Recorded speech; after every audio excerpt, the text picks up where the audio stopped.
अस्सलाम वालेकुम। Banking series का लेक्चर फर्स्ट के साथ मैं हूँ गालिब हुसैन। आज के लेक्चर के अंदर कुछ इंपॉर्टेंट पॉइंट्स पे बात करेंगे। सबसे पहले हम लोग ये जानने की कोशिश करेंगे कि जो वर्ड बैंक है बेसिकली वो किस लैंग्वेज से ड्राइव किया गया है, और उसके बाद जो डिफरेंट ऑथर्स की डेफिनेशंस हैं, डिफरेंट डिफरेंट इंस्टीट्यूशंस की डेफिनेशंस हैं, वो भी हम समझने की कोशिश करेंगे। आइए स्टार्ट करते हैं। सबसे पहले हम लोग बात करते हैं कि भाई जो वर्ड बैंक है बेसिकली वो किस लैंग्वेज से ड्राइव हुआ है। ठीक है, अब इसके अंदर डिफरेंट स्कूल ऑफ थॉट है। ठीक है, तो एक ये कहते हैं कि the word bank is drive from the Italian word बैंको विच मींस बेंच। अच्छा, अब इसका क्या मतलब है कि इनका मतलब ये है कि जो वर्ड बैंक है जो कि इंग्लिश में BANK बैंक लिखा जाता है वो इटालियन वर्ड से ड्राइव हुआ है, और इटालियन वर्ड कौन सा है? बैंको। अच्छा, अब इसके जो मीनिंग है, बैंकों की जो मीनिंग है वो है बेंच। इसका मतलब ये हो गया कि इन ओल्डन टाइम्स जो मनी लेंडर्स थे वो मार्केट्स के अंदर बेंचेस पे बैठा करते थे, और बेंचेस पर बैठकर वो मनी लेंडिंग बिजनेस किया करते थे। तो वहां से ये कॉन्सेप्ट जो है वो ड्राइव हुआ है। अब हम लोग बात करते हैं सेकंड डेफिनेशन की, जो कि सेकंड स्कूल ऑफ थॉट है। वो कहते हैं कि the word bank is drive from the French word BenQ. एक ये भी कॉन्सेप्ट है। और इसके अलावा एक कॉन्सेप्ट ये भी है कि the word bank drive from the German word mountain, और उसको बैंक के नाम से भी जो है वो जाना जाता है। ठीक है, तो अब ये तीन स्कूल ऑफ थॉट बेसिकली है, लेकिन इसके अंदर से जो मेजोरिटी है उन्होंने इस बात पे एग्री किया है कि the word bank actually drive from the Italian word बैंको विच मींस बेंच। ठीक है, मैंने आपको बता दिया कि ओल्डन टाइम्स के अंदर जो लोग होते थे, मनी लेंडर्स होते थे, वो मार्केट्स के अंदर बेंचेस पर बैठ के मनी लेंडिंग बिजनेस किया करते थे, जिसकी वजह से ये एक्चुअली कॉन्सेप्ट वहां से ड्राइव हुआ है। ठीक है। अच्छा, अब हम लोग बात करते हैं डेफिनेशंस की। अब डेफिनेशंस के अंदर हम लोग जाने की कोशिश करेंगे। डिफरेंट डेफिनेशंस हैं। सबसे पहले हम लोग बात करते हैं कि हिल्टन बैंकिंग कमीशन इन्होंने क्या डिफाइन किया, या इन्होंने क्या चीज कही या क्या बात कही, समझते हैं। एवरी पर्सन फर्म और कंपनी यूजिंग इन डिस्क्रिप्शन और इट्स टाइटल बैंक और बैंकर। कोई भी इदारा, कोई भी फर्म या कोई भी कंपनी अगर अपने डिस्क्रिप्शन में या टाइटल के अंदर वो बैंक या बैंकर का वर्ड यूज करती है और बैंकिंग, तो उसे बैंक कहा जाता है। ठीक है, तो इस डेफिनेशन के अंदर एक चीज हम लोगों ने फाइंड आउट कर ली कि चाहे वो कोई फर्म हो, चाहे वो कोई कंपनी हो, चाहे वो कोई इंस्टीट्यूशन हो, अगर वो अपने टाइटल के अंदर या डिस्क्रिप्शन के अंदर बैंक, बैंकर और बैंकिंग यूज कर रहा है, तो it is suppose to be a bank. आगे चलते हैं।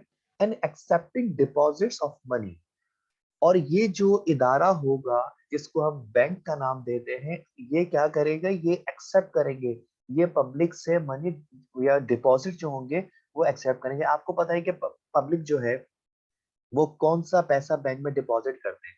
अगर आपके पास पैसे हैं तो आप कौन से पैसे बैंक में डिपॉजिट करेंगे? जो कि आपके पास एक्स्ट्रा होंगे, जो कि आपकी सेविंग्स होंगी, वो आप बैंक में डिपॉजिट करेंगे। तो बैंक क्या करते हैं? वो पब्लिक से डिपॉजिट को एक्सेप्ट करते हैं, subject to withdrawal by cheque, draft और ऑर्डर।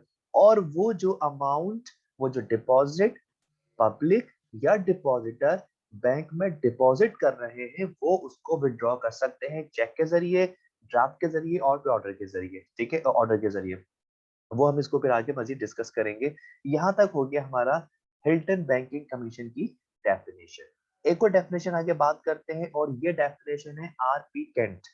RP केंट ने कहा कि bank is an institution, bank एक ऐसा इदारा होता है which collects idle money temporary from the public.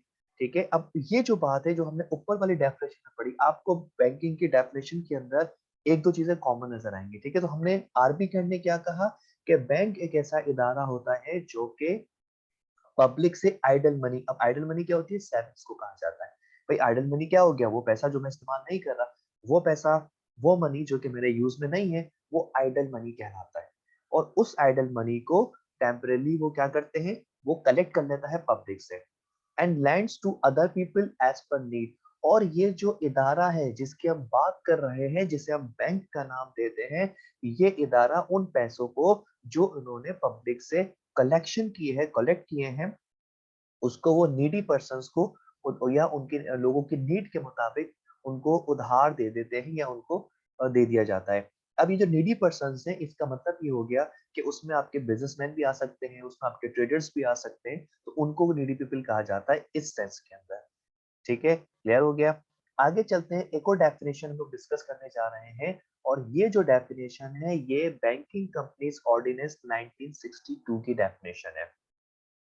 अब बैंकिंग कंपनीज ऑर्डिनेंस 1962 ने क्या कहा, अब इसको जरा फोकस करिएगा। Accepting for the purpose of lending, यानी कि ये जो इदारा है जिसकी हम बात कर रहे हैं, जिसे बैंक का नाम देते हैं, ये एक्सेप्ट करता है, क्या एक्सेप्ट करता है, डिपॉजिट को एक्सेप्ट कर रहा है। For the purpose of lending, deposit को एक्सेप्ट कर रहे हैं क्योंकि उन्हें आगे उधार देना है उस पैसों को।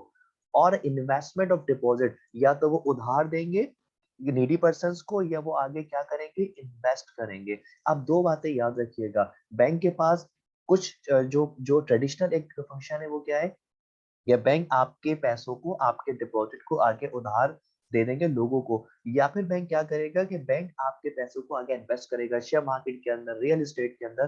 तो there are modern avenues of investment available where the bank can make investment. Money from the public, repayable on demand. अब वो जो पैसा बैंक पब्लिक से, या डिपॉजिट जो है पब्लिक से रिसीव कर रहा है, कलेक्शन कर रहा है बैंक, उसको वो रीपे करेगा ऑन डिमांड। ऑन डिमांड का मतलब ये हो गया कि जब भी, अगर आपने बैंक में पैसे डिपॉजिट किए हैं अपने, और जब भी आपको जरूरत होगी, आप जाके या तो चेक के जरिए, एटीएम के जरिए, डिफरेंट जो मॉडर्न टूल्स हैं, आप वहां से विड्रॉ कर सकते हो। तो जब तक आप डिमांड नहीं करोगे, बैंक आपको पैसे नहीं देंगे। और डिमांड का मतलब क्या होगा कि whenever you are going to present the cheque at the counter of the bank, और अदरवाइज इसके अलावा, and withdrawal by cheque, draft, order और अदरवाइज। और उसके अलावा डिमांड आप कर रहे हैं, उसके अलावा आप जो है वो चेक के जरिए, ड्राफ्ट के जरिए, या दूसरे जो सोर्सेज हैं उसके जरिए आप बैंक से जो अपना डिपॉजिट्स हैं या फिर जो कैश बैलेंस है उसको विड्रॉ कर सकते हैं। आगे चलते हैं, और आगे जो डेफिनेशन है हमारे पास, definition is English finance act 1915। ये जो डेफिनेशन है, इसके मुताबिक bank is an institution which is engaged.